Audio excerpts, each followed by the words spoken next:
Saudara-saudari pemirsa TV Komsos yang terkasih, saat ini kita akan mendengarkan renungan yang akan disampaikan oleh Romo Budi Prasetyo dari Komisi Komsos Keuskupan Surabaya dalam Mimbar Agama Katolik.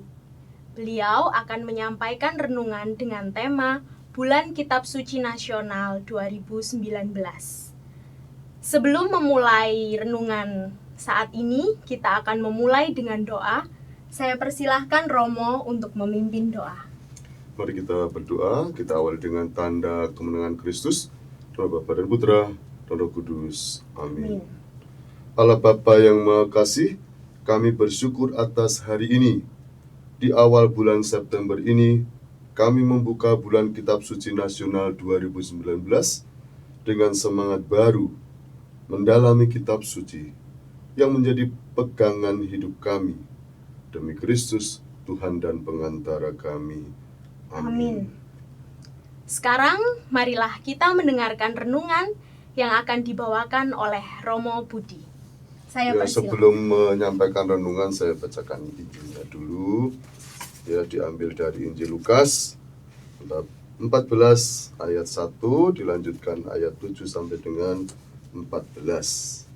Pada suatu hari Sabat, Yesus datang ke rumah salah seorang pemimpin dari orang-orang Farisi untuk makan di situ. Semua yang hadir mengamat-amati dia dengan saksama. Karena Yesus melihat bahwa tamu-tamu berusaha menduduki tempat-tempat kehormatan, ia mengatakan perumpamaan ini kepada mereka. Kalau seorang mengundang engkau ke pesta perkawinan, janganlah duduk di tempat kehormatan, sebab mungkin orang itu telah mengundang seorang yang lebih terhormat daripadamu. Supaya orang itu yang mengundang engkau dan dia jangan datang dan berkata kepadamu, berilah tempat ini kepada orang itu. Lalu engkau dengan malu harus pergi duduk di tempat yang paling rendah.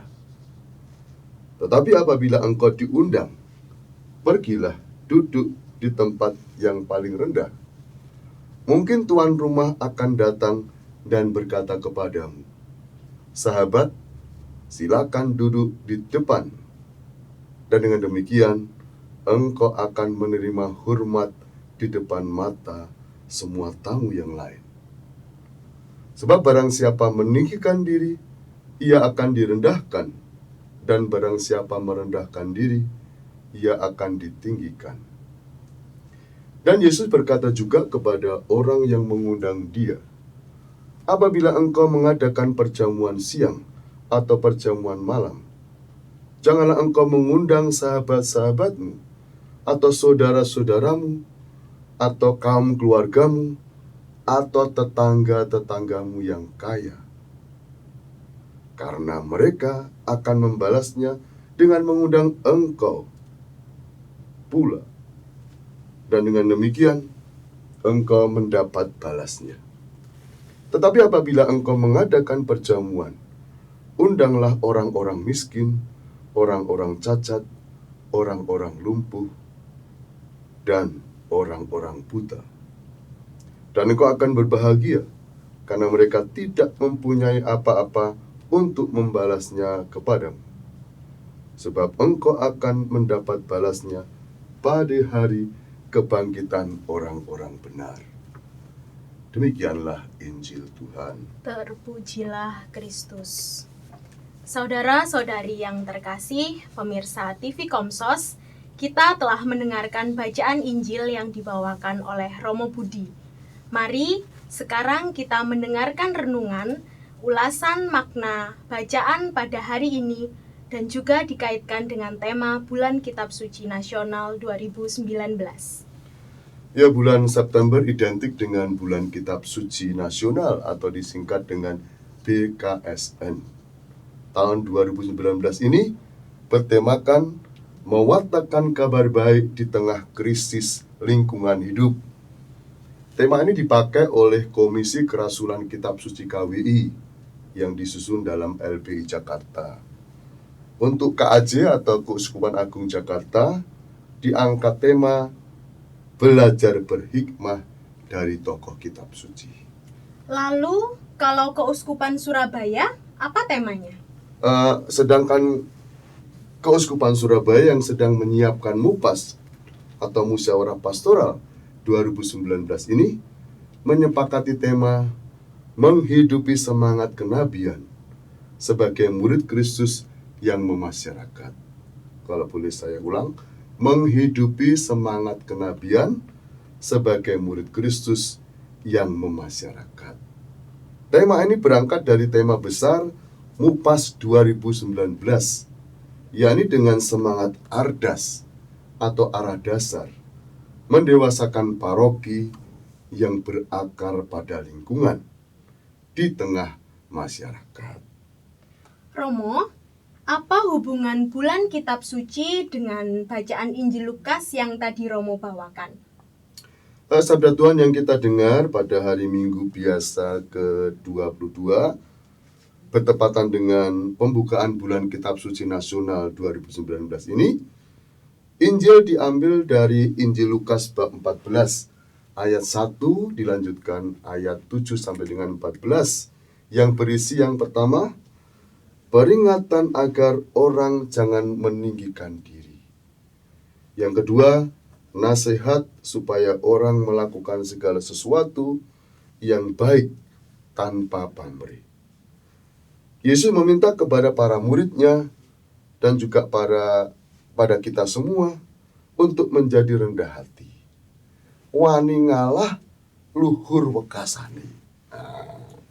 Artinya berani mengalah itu mulia di kemudian hari. Marilah menjadi pribadi-pribadi yang rendah hati dan siap melayani tanpa pamrih. Apa yang istimewa dalam bulan kitab suci tahun ini?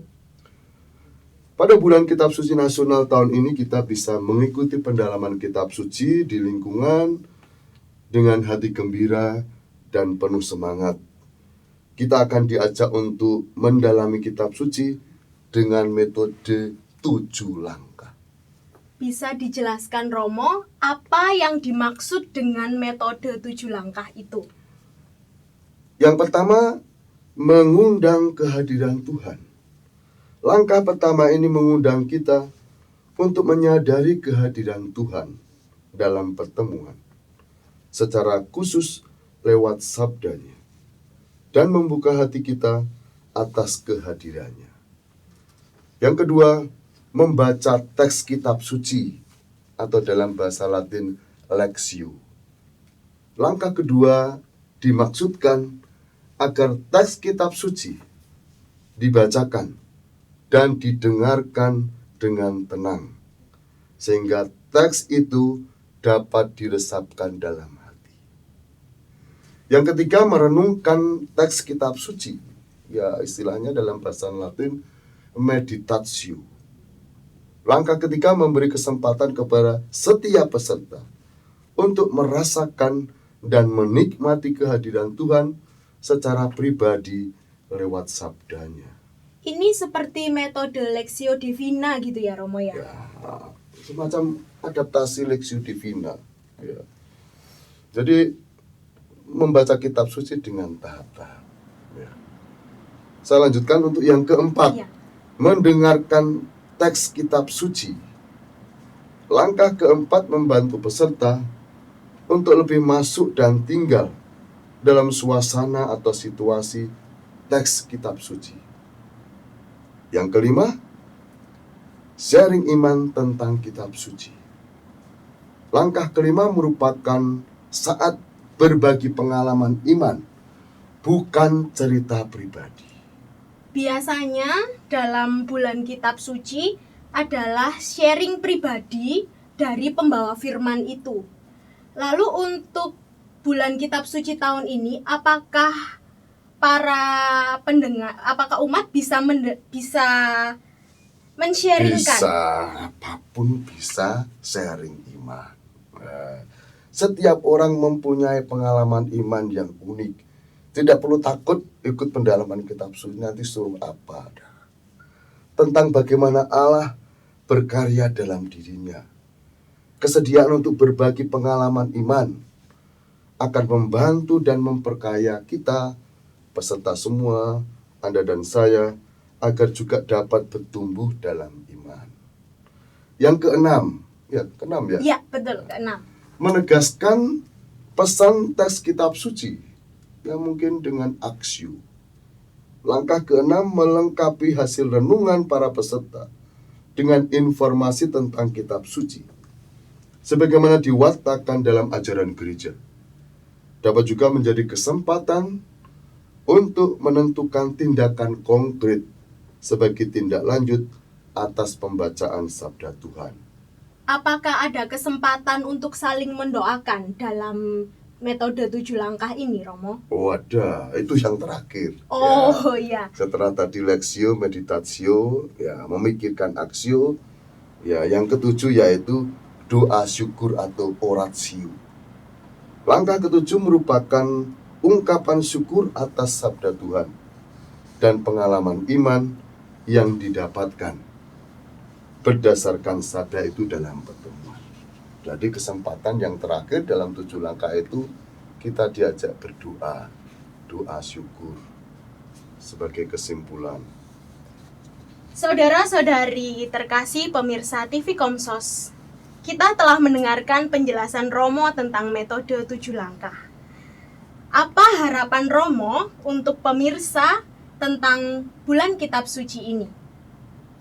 Marilah kita isi hari-hari kita di bulan September ini dengan semangat kerendahan hati untuk setia mengikuti pendalaman kitab suci seperti yang disampaikan Tuhan Yesus dalam Injil Lukas tadi, dan ketulusan hati untuk menjadi pelayan sabda Allah.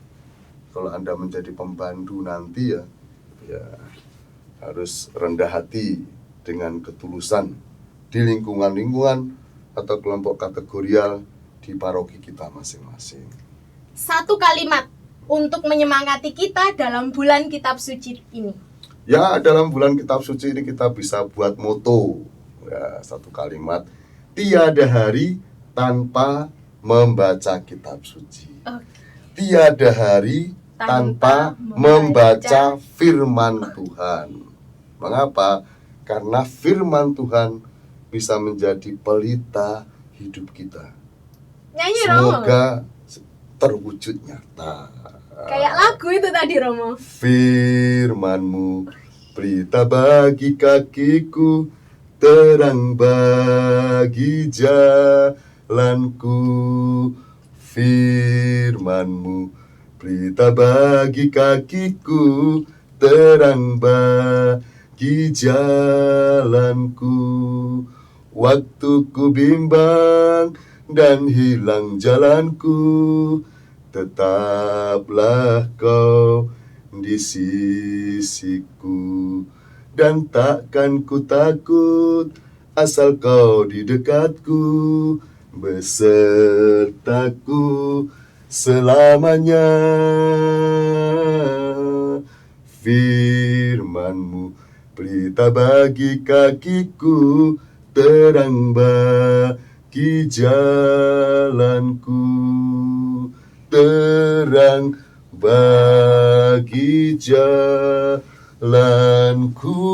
Ya, pemirsa TV Komsos yang terkasih, demikian tadi Mimbar Agama Katolik bersama Romo Budi Prasetyo dari Komisi Komsos Keuskupan Surabaya. Sekarang, marilah kita mohon doa dan berkat dari Romo, dan terima kasih sebelumnya atas perhatian Anda. Mari Romo. Mari kita berdoa. Allah Bapa yang penuh kasih, kembali kami mengucap syukur atas perlindungan-Mu kepada kami. Semoga sabda-Mu terpatri di hati kami masing-masing, karena Kristus Tuhan dan pengantara kami. Amin. Tuhan bersamamu dan bersama rohmu. Anda sekalian senantiasa diberkati oleh Allah yang Maha Kuasa, Bapa dan Putra dan Roh Kudus. Amin.